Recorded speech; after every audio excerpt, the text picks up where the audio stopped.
आनंद। आनंद, हाँ? अरे क्या हुआ यार, क्यों यूं मुंह लटका के बैठा हुआ है? कुछ नहीं। अरे तो चलना, चल नाचेंगे। अरे नहीं यार, तू एंजॉय करना भाई। लेकिन क्या हुआ यार? बस यार।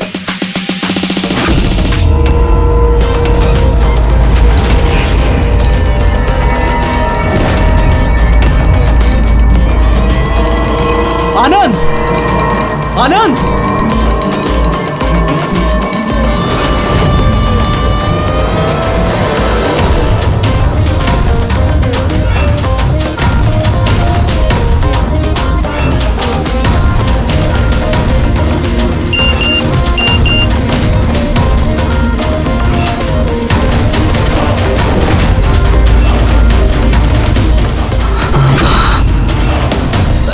कौन है? कौन है? सामने आओ, सामने आओ। बंद कर। कौन है? क्या चाहते हो? सामने आओ। आनंद, What's wrong with you? किससे बात कर रहे हो? एक सेकंड, क्या हुआ बता हमें। एक सेकंड, आराम से आराम से।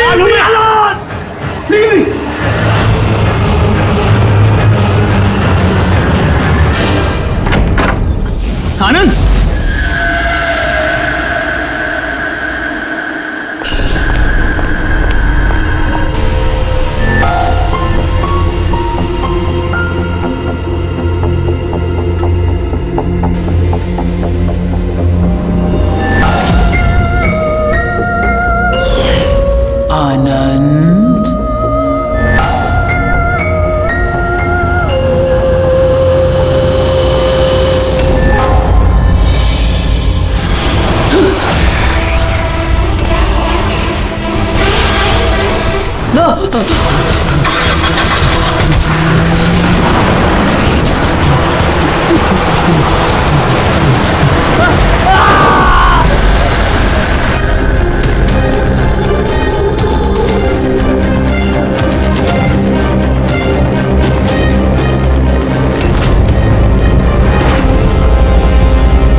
सर क्राइम सीन पे ही हम लोग।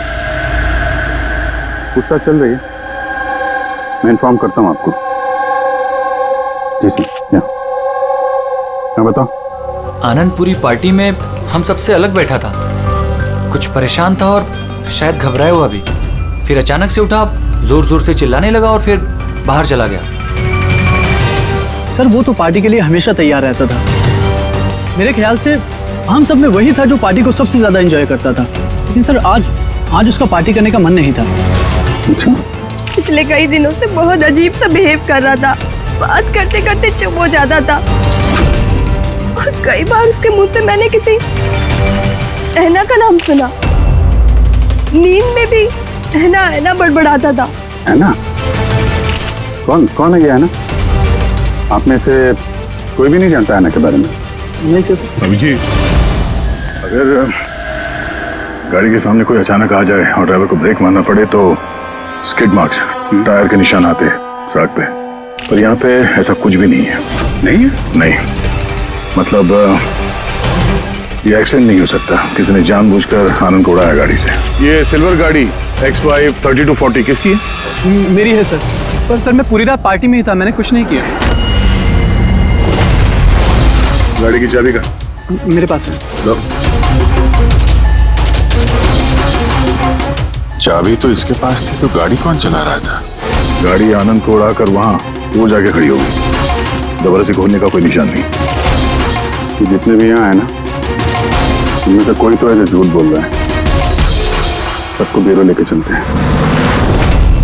राजू, तुम्हारे दोस्तों का कहना है कि आनंद की अचानक पार्टी छोड़ जाने के बाद तुम भी अचानक से गायब हो गए पार्टी से। क्यों?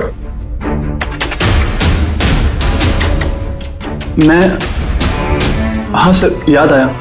मैं वॉशरूम गया था। एक्चुअली कल कुछ ज्यादा ही पी ली थी तो।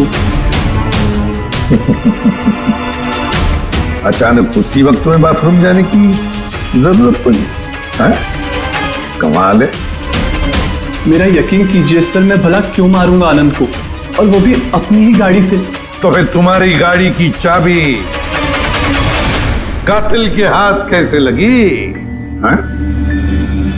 पता नहीं सर, राजीव के कार के स्टीयरिंग व्हील पे तुम्हारी उंगलियों के निशान मिले हैं। अगर तुम गाड़ी नहीं चला रहे थे तो तुम्हारी उंगलियों के निशान स्टीयरिंग व्हील पे कैसे? राजीव ने अपनी कार ठीक से पार्क नहीं की थी, तो मैंने ही उसकी कार को थोड़ा आगे सरका के जगह बनाई थी, क्योंकि सर वो उसने काफी पी रखी थी। तो तुमने अपना काम करने के बाद गाड़ी की चाबी तुरंत उसे वापस दे दी?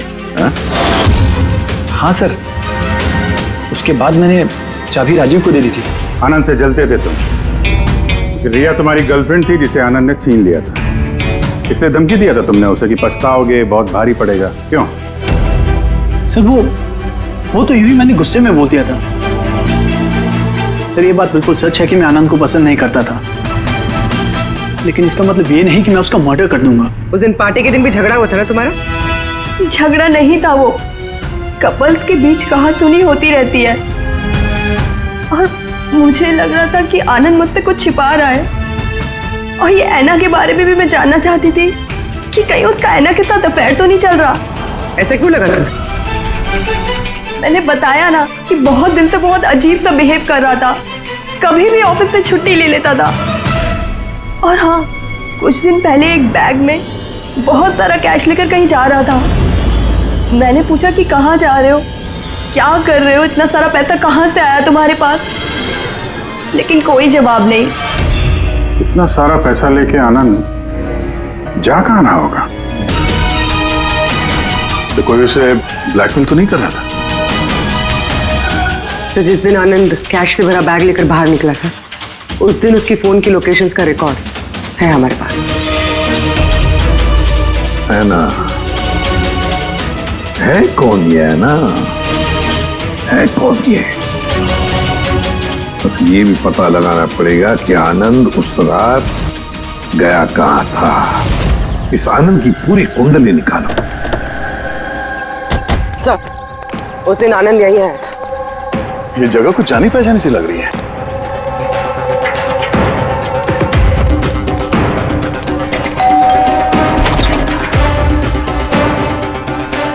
यस, आनंद को जानते हैं? आनंद? ये आनंद।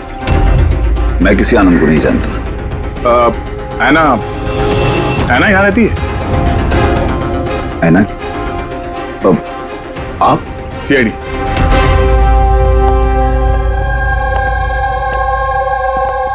My wife Jennifer, my son Jacob. Sir, आप ऐना के बारे में क्यों पूछ रहे हैं? हम ऐना से बात करना चाहते हैं। वो यहीं रहती है ना? सर, 5 साल पहले एक रोड एक्सीडेंट में ऐना की मौत हो गई। एक्सीडेंट? जी, किसी कार ने टक्कर मारी और वो टक्कर मारने वाला भाग गया। सर, आनंद के केस में भी ऐसा ही हुआ था। कहीं दोनों एक्सीडेंट्स का कोई कनेक्शन तो नहीं? क्या आनंद से कभी मिले नहीं आप? कुछ समय पहले वो आपसे मिलने के लिए यहाँ पे घर पे आया था। नहीं सर, ऐना के जाने के बाद यहाँ कोई नहीं आता। झूठ, वो मरी नहीं है, जिंदा है। मेरी ऐना जिंदा है। रिलैक्स जेनी, रिलैक्स, चुप हो जाओ। सर, ऐना के जाने के बाद मेरी बीवी सदमे में है, इसलिए आप इसकी बात पर ध्यान मत दीजिए। नहीं, मैं सच कह रही हूँ, मेरी ऐना मरी नहीं है, वो कहीं नहीं गई है। वो मुझसे मिलने आती है, अपनी माँ से बहुत प्यार करती है वो। सर, मैंने आपसे कहा ना कि मेरी बीवी सदमे में है, आप इसकी बात पर ध्यान मत दीजिए। ये कुछ भी बोलती रहती है। अच्छा, अगर मेरी बातें बकवास लगती है तो ये देखो, आप भी देखिए, ये मेरी ऐना है, ऐना है ये मेरी। कुछ दिनों पहले ही मुझसे मिलने आई थी। मेरे पति की तबीयत ठीक नहीं रहती है ना, कुछ काम नहीं करते हैं ना वो, इसलिए ऐना ही तो घर खर्च के लिए पैसे छोड़कर जाती है यहाँ। सर, ये आनंद आया था यहाँ पे कैश लेकर, कहीं ये उसकी बात तो नहीं कर रही है? पैसे किसी बैग में लाए थे उसने? नो सर, 2 बॉक्सेस में। दिखाइए। जी।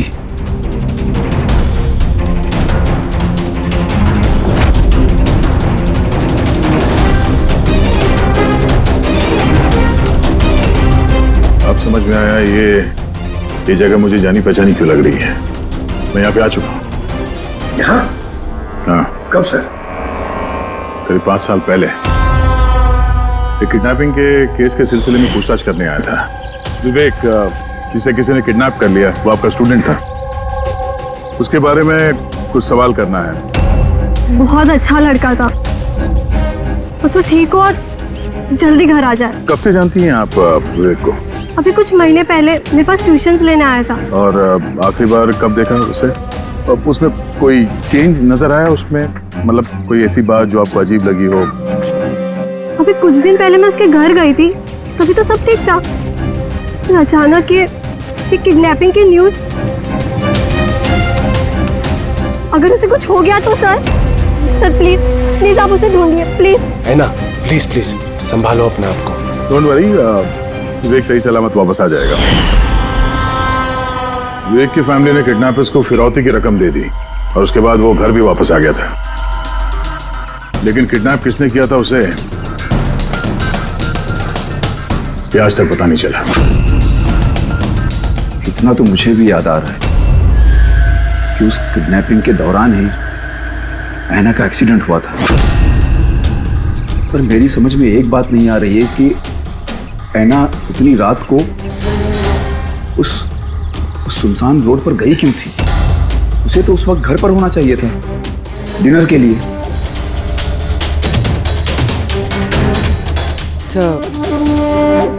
विवेक की किडनैपिंग और ऐना का एक्सीडेंट कोई इत्तेफाक तो नहीं हो सकता, जिसे सब लोग हिट एंड रन केस समझ रहे हैं। कहीं वो मर्डर तो नहीं? 5 साल पुराने हिट एंड रन केस को फिर से देखने की जरूरत है। इस केस से जितने भी जुड़े हुए लोग हैं उन सबसे मिलना पड़ेगा, और पुलिस टीम जो इस केस पर थी उनसे भी। और सबसे पहले इस विवेक से बात करना बहुत जरूरी है। वही हमें बता सकता है इस किडनैपर के बारे में। सर, जिस रात ऐना का एक्सीडेंट हुआ था उस रात पुलिस ने नाकाबंदी कर दी और जितनी भी गाड़ियां वहां से क्रॉस हुई थी सबकी एक लिस्ट बनाई। ये लिस्ट मेरे पास है सर। पहला नाम किसका है? सर, पहला नाम है राकेश। मुझे कुछ नहीं मालूम सर, गाड़ी का तलाश लिया, मुझे जाने दिया। और दूसरा नाम? दूसरा नाम है दुष्यंत सर। मैंने उस रात किसी को नहीं देखा। और तीसरा कौन? तीसरा नाम है अशोक। सर 5 साल पहले पुलिस पूछताछ कर चुकी है और आप आज वही सवाल मुझे पूछ रहे हैं। जो पूछा गया उसका जवाब दो। सर, उस एरिया में मेरी गाड़ी थी, पुलिस की टीम आई भी थी चेक करने के लिए, लेकिन कुछ मिला नहीं। सर, गाड़ी से एक्सीडेंट हुआ ही नहीं है तो सबूत कहां से मिलता? सर 5 साल पुराना केस है और ऐसे केस में नया सुराग मिलना बड़ा मुश्किल है। कोई और नाम है लिस्ट में? हाँ सर, एक मिनट।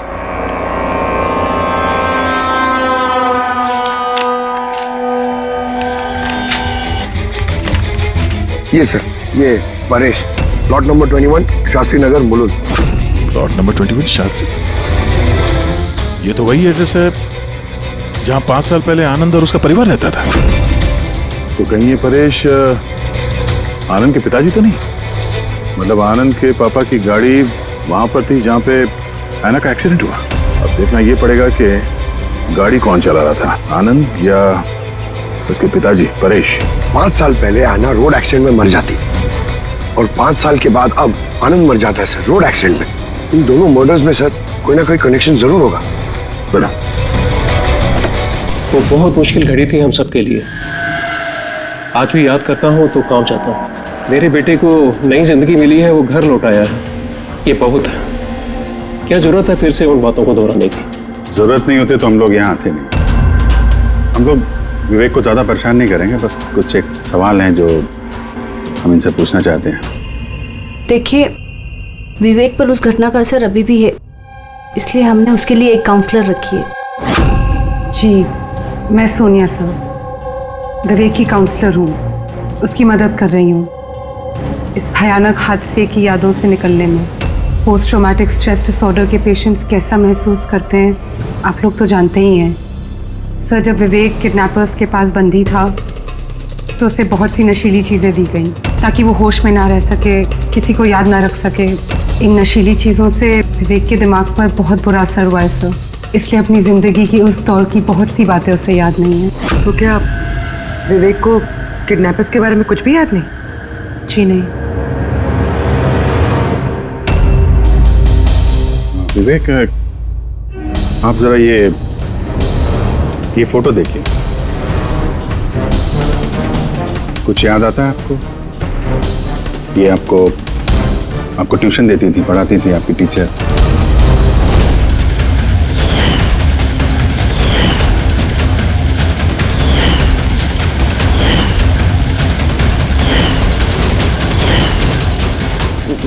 ये वहां थी, खिड़की के पास। खिड़की कहाँ पे? जहाँ मुझे उन लोगों ने बांध के रखा था। कहाँ पे बांध के रखा था तुमको विवेक? वो कौन सी जगह थी वो? विवेक कहाँ पे रखा था? कुछ याद करो। विवेक, हाँ कहाँ पे? रिलैक्स विवेक, ज़्यादा अपने दिमाग पर जोर मत डालो। वो please, this is not good for him. Okay, relax Vivek, relax. ये विवेक को जहाँ पे कैद करके रखा था वहां पे ऐना की मौजूदगी और ऐना की मौत एक्सीडेंट नहीं है। किडनैपिंग से कुछ ना कुछ लेना देना है इसका।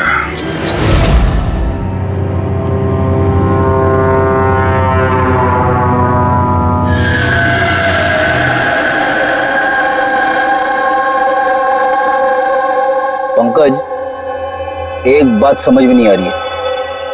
5 साल पहले मरी हुई लड़की अपनी माँ से मिलने कैसे आ सकती है? यही तो हम पता करने आए ना फ्रेडी सर। हाँ यार, ये आत्मा वात्मा का चक्कर ना हो बस। यार क्यों जबरदस्ती ऐसी बातें करते हो आप यार? डर लगता है।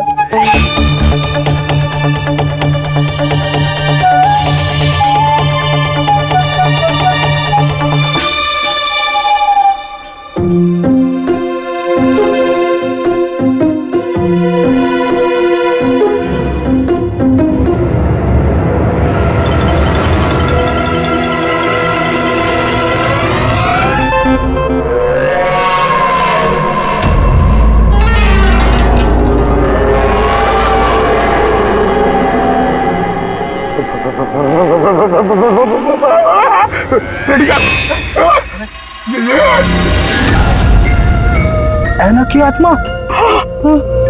फ्रेडी सर, आप एक काम करो, आप आगे से जाओ, मैं पीछे से आता हूँ। अरे पंकज, ये आना जाना छोड़ दे, चलेंगे तो साथ में चलेंगे।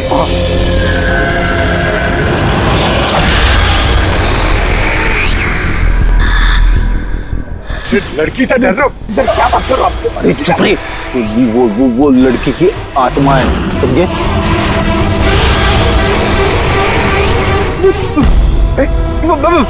कहाँ गई? अरे इधर ही तो थी सर, कहाँ गई? अरे क्या बात कर रहे हो यार? देखते देखते एक लड़की आंखों के सामने से गायब हो गई, ऐसे कैसे? हम लोग सच कह रहे हैं, हम लोग का पूरा ध्यान था उस पर, मगर वो पलक झपकते ही गायब हो गई। सर, मैं दावे के साथ कह सकता हूँ वो एक आत्मा ही थी। एक अच्छी खबर है भाई। क्या है सर, बताइए। ये जो 2 डब्बे हैं, इन डब्बों में ऐना की फैमिली को रुपए भिजवाए गए थे भाई। इनमें से ये एक डब्बा तो आनंद का है, लेकिन ये दूसरा डब्बा ये आनंद का नहीं। क्या? ये आनंद का नहीं है? कैसे? ऐसे, इस डब्बे पर ये जूते का नंबर लिखा हुआ। क्या नंबर?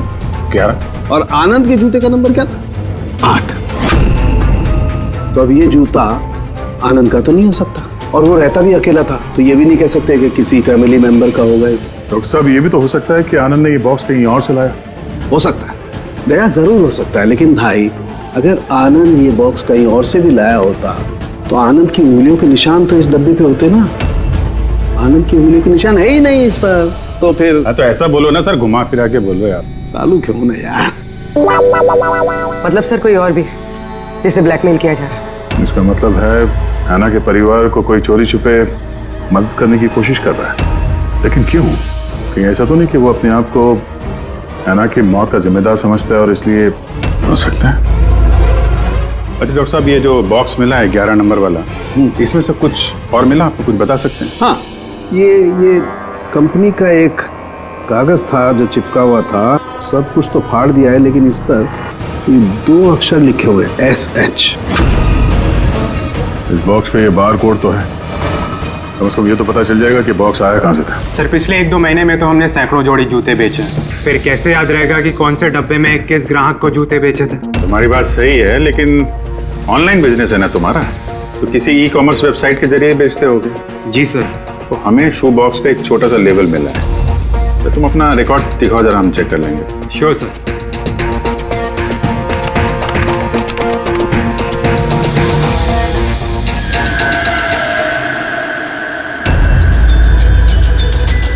लेबल पर भी एसएस लिखा हुआ था। तो कहीं ये वही आदमी तो नहीं जिसकी हमें तलाश है? एड्रेस भी तो है इसमें।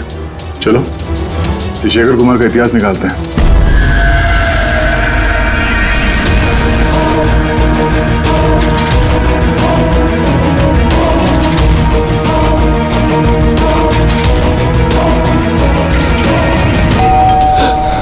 अभी कौन होगा?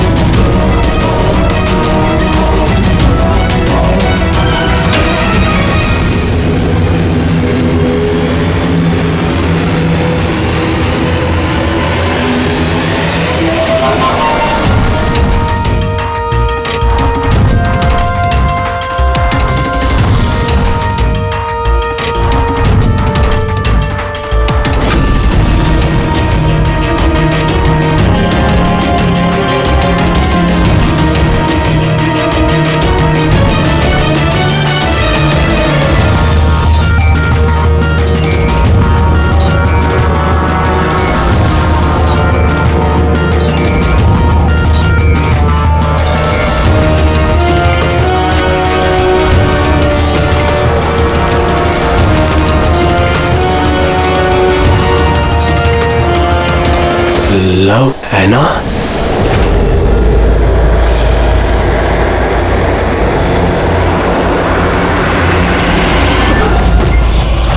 देखो, मुझे मत मारो, ऐना प्लीज।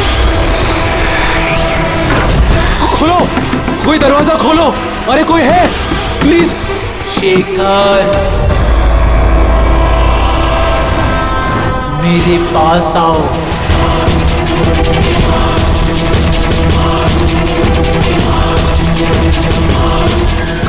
कौन है?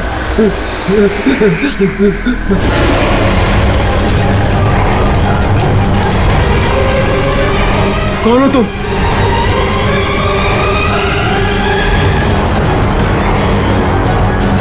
कौन हो तुम?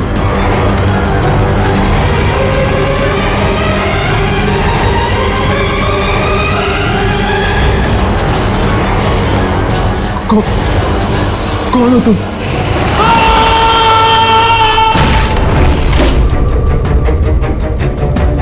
शेखर,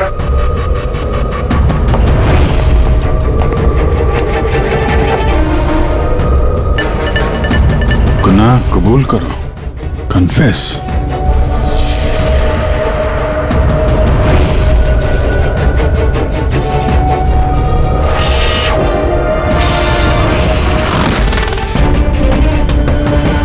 लव ऐना, ये शेखर कहाँ है?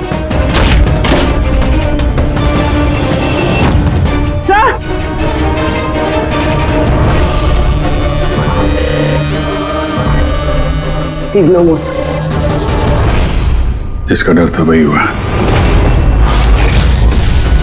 ऐना, संभालो अपने आप को। ऐना का बॉयफ्रेंड शेखर है ये। पहले आनंद और अब शेखर। सर इसलिए ये पैसे देकर ऐना की मदद कर रहा था, लेकिन कुछ ना कुछ तो गलत किया है इसने, इसलिए बाहर दीवार पे लिखा है कन्फेस, गुनाह कबूल करो। घर की तलाशी लेते हैं, पता तो चले कि आनंद और इस शेखर का आपस में कोई कनेक्शन था क्या।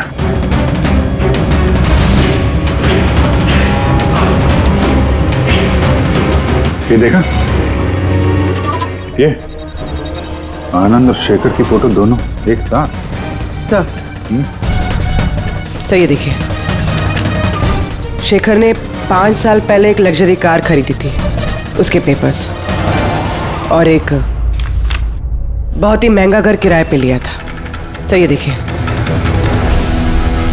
5 साल पहले किडनैपिंग हुआ था। अब 5 साल पहले ही शेखर ने ये सब खरीदा। उस वक्त तो एक काफी गरीब था, पैसे वैसे थे नहीं इसके पास। कहीं इस किडनैपिंग में ये शेखर भी मिला हुआ तो नहीं था? हो सकता है आनंद और शेखर दोनों दोस्त थे और दोनों ने मिल के शायद विवेक की किडनैपिंग की और इसीलिए दोनों की जान चली गई। और 5 साल बाद कौन बदला ले रहा है इन लोगों से?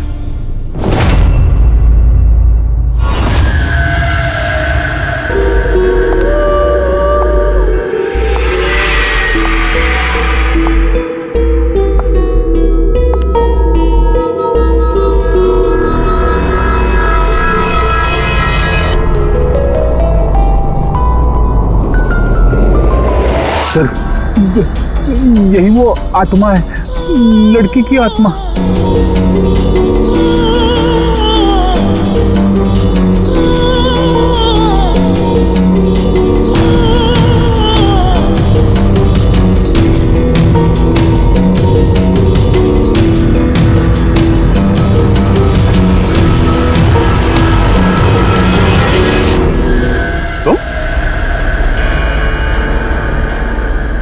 जी हाँ, आपका बेटा जेकब अपनी बहन के कपड़े पहन के घूमता है। सर मैंने बताया था ना आपको कि ऐना की मौत का जैकब को बहुत बड़ा सदमा लगा है।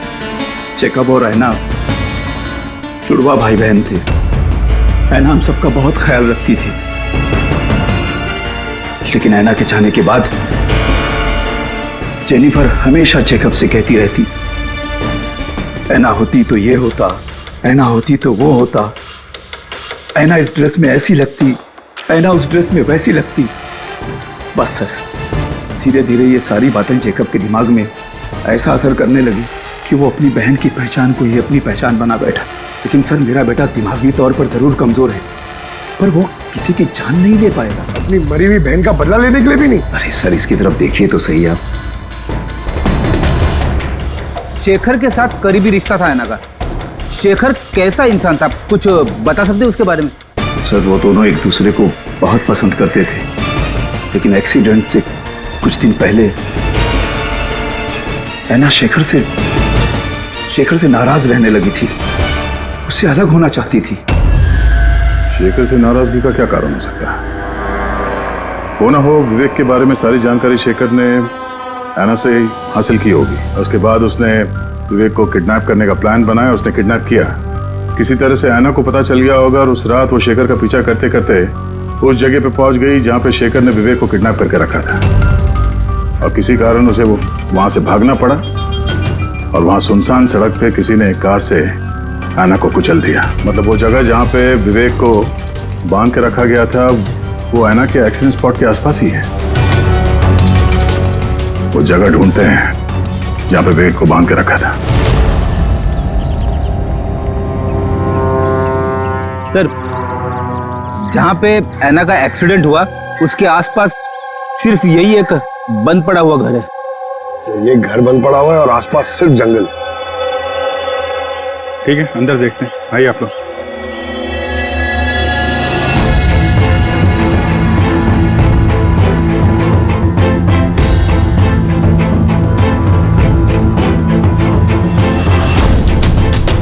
विवेक ध्यान से देखो और अच्छी तरीके से याद करो।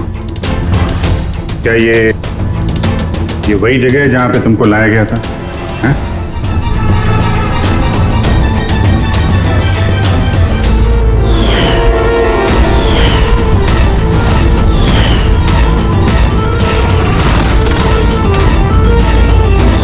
हाँ, यही वो जगह थी। क्या ये दोनों थे यहाँ पर? इन दोनों में से किसी ने तुम्हें किडनैप किया था? नहीं सर, उन लोगों ने ऐसे मास्क पहन के रखे थे, सिर्फ उनकी आंखें देख रही थी। और तीसरा आदमी जो था, तो तीसरा कौन था? उसको देखा तुमने? नहीं, वहाँ दरवाजे के पास खड़ा था, बात कर रहे थे किसी बारे में। क्या बात कर रहे थे, कुछ सुना तुमने? हाँ विवेक, सोचो शायद कुछ याद आ जाए।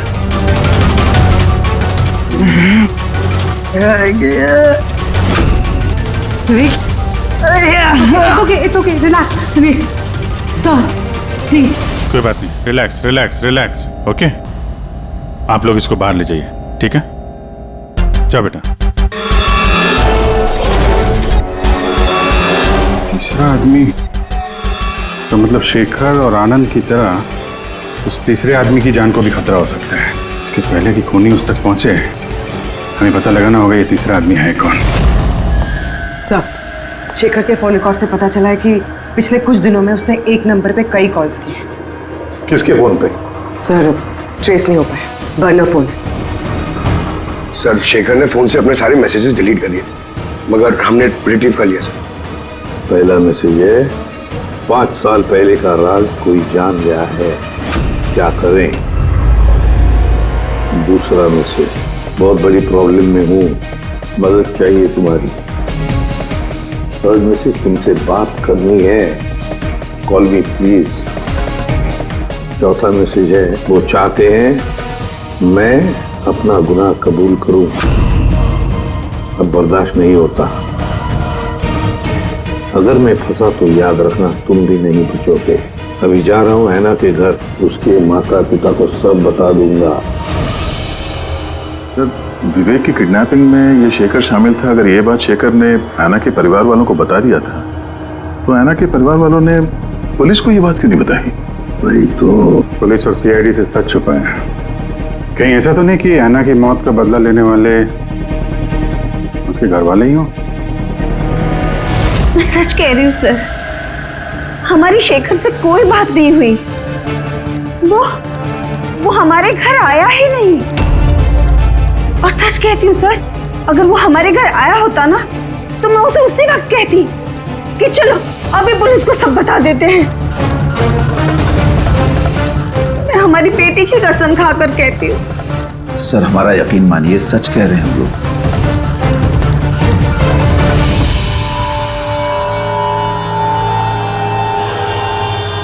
ठीक है, आप लोग वहां जरा उस कमरे में बैठिए। पंकज,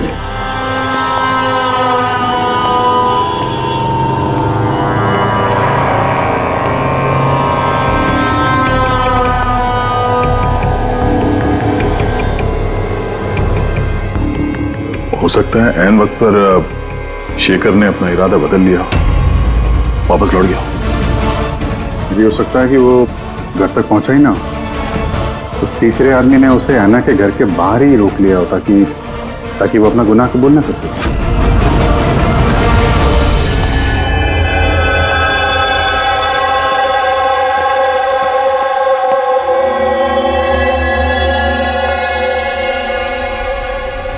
जेकब, तुम्हारी गाड़ी बहुत सुंदर है। तुम्हें भी ऐना की तरह तैयार होकर रात को बाहर जाने का शौक है ना? घूमने जाते हो ना? तो देखो, कुछ याद है क्या? पिछले संडे की बात है। पिछले संडे रात को 12 बजे तुम ऐसे ही तैयार होकर बाहर गए थे ना घूमने? देखो, घबराओ मत, ठीक है? कुछ नहीं हुआ तुम्हें। अगर मैं कुछ सवाल पूछूंगा, उसका जवाब देना, ठीक है? उस रात तुमने कुछ देखा था? कुछ अजीब सा हुआ हो, या कोई था वहां पे? भैया, जब मैं घर वापस आ रहा था ना, तो मैंने ना अपने घर के पास एक कार देखी थी, और भैया वहां पे ना 1 2 हाँ, दो लोग भी थे, और वो लोग ना कुछ आर्ग्यूमेंट कर रहे थे, फाइटिंग कर रहे थे वो लोग। वो जो 2 जन जो फाइटिंग कर रहे थे, उनके चेहरे देखे आपने? ना। अच्छा, वो जो गाड़ी थी, वो गाड़ी का नंबर याद है तुम्हें? नो। अच्छा, जाने दो नंबर को। ये बताओ, गाड़ी का शेप या कौन सी गाड़ी थी, कौन से कलर की थी, कुछ याद है आपको? कलर भैया, कलर ना सेम टू सेम मेरी कार जैसा था, और ना खुली हुई जीप थी, बहुत अच्छी। हाँ सर, ओपन रेड जीप थी सर।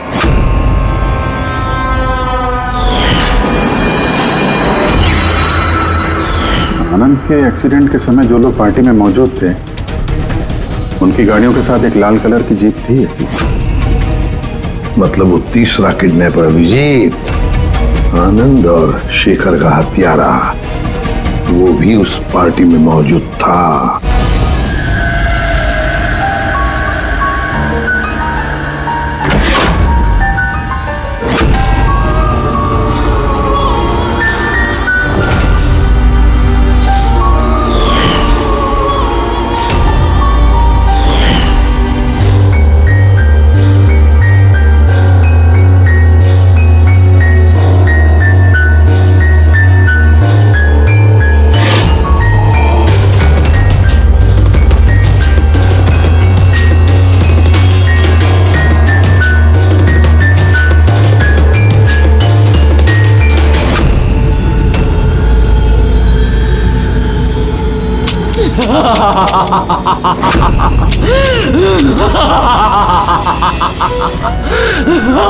देखो, मैं जानता हूँ कि मुझसे गलती हुई, लेकिन प्लीज प्लीज मुझे जाने दो।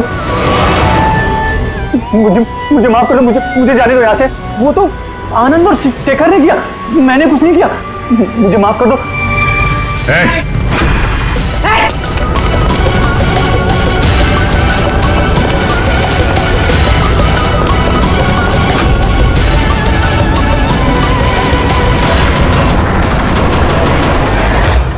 विवेक पर उस घटना का असर अभी भी है, इसलिए हमने उसके लिए एक काउंसलर रखी है। जी, मैं सोनिया सिंह। मैं कुछ फ्रेंड से मिलकर वापस आ रही थी, तभी मैंने देखा कि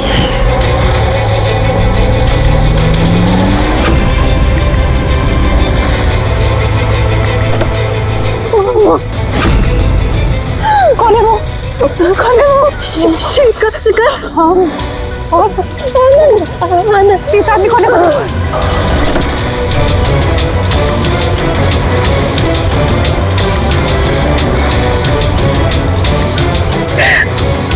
हेलो डैड, उस दिन गाड़ी पापा ने, मैं चला रही थी, अनजाने में ही सही जान ली थी मैंने उसकी, बस पुलिस को सच बताने की हिम्मत नहीं कर पाई। तो मुझे एक हफ्ते में यूएस जाना था पढ़ाई के लिए। अगर पुलिस केस बन जाता तो मेरा करियर बर्बाद हो सकता। अपने करियर की फिक्र में तुमने एक मासूम की मौत के साथ नाइंसाफी होने दी। मैं फांसती हूँ सर, और ऐसा नहीं है कि मुझे पछतावा नहीं था, मुझे एहसास था अपनी गलती का। ये गिल्ट अंदर ही अंदर मुझे खाए जा रहा था। 5 साल बाद जब मैं वापस आई तो मैंने आना की फैमिली को ट्रैक किया, और मुझे पता चला कि उनकी हालत बहुत बुरी है, और आना के कातिल और विवेक के किडनैपर्स खुले घूम रहे हैं। नफरत हो गई थी मुझे अपने आप से, खोजती थी सर मैं अपने आप को, इसीलिए मैंने ये सब किया। 5 साल पहले मुझसे जो गलती हुई थी उसको सुधारने के लिए, आना को इंसाफ दिलाने के लिए। फिर आना ने मरने से पहले आनंद और शेखर का नाम बता दिया था मुझे। उन्हें ट्रैक करने में मुझे ज़्यादा मुश्किल नहीं हुई। मैंने उन्हें ब्लैकमेल किया और उनसे आना की फैमिली को पैसे दिलवाए ताकि उनकी मदद हो सके, और उनको डराती रही, धमकाती रही, क्योंकि मुझे तीसरे किडनैपर का नाम पता करना था, क्योंकि मैं जानती थी कि उस दिन आना के पीछे 3 आदमी पड़े थे, 3 लोग उसका पीछा कर रहे थे। मैंने देखा था सर। तो क्या बताया उन दोनों ने? आनंद उसको नहीं जानता था सर, और शेखर इतना डरा हुआ था उस आदमी से कि उसने कुछ भी बताने से मना कर दिया था। इसीलिए मैं विवेक की काउंसलर बनी। मुझे लगा शायद मैं उस बच्चे से कुछ सच निकलवा सकूं। तो वो खुद इतने सदमे में था कि उसे कुछ याद नहीं था। फिर मरने से पहले शेखर ने मुझे सच्चाई बताई कि विशाल वो तीसरा किडनैपर था। विशाल मास्टरमाइंड था सर। विवेक की किडनैपिंग, ये सब उसका प्लान था। तो इसलिए कानून को अपने हाथ में लेने का फैसला कर लिया तुमने। ऐना को इंसाफ दिलाने के लिए गलत रास्ता चुना तुमने सोनिया। और इस बार तुम्हें अपने करियर की फिक्र भी नहीं। कानून से कोई नहीं बच सकता। जो कुछ तुमने किया है उसकी सजा तुम्हें भुगतनी पड़ेगी।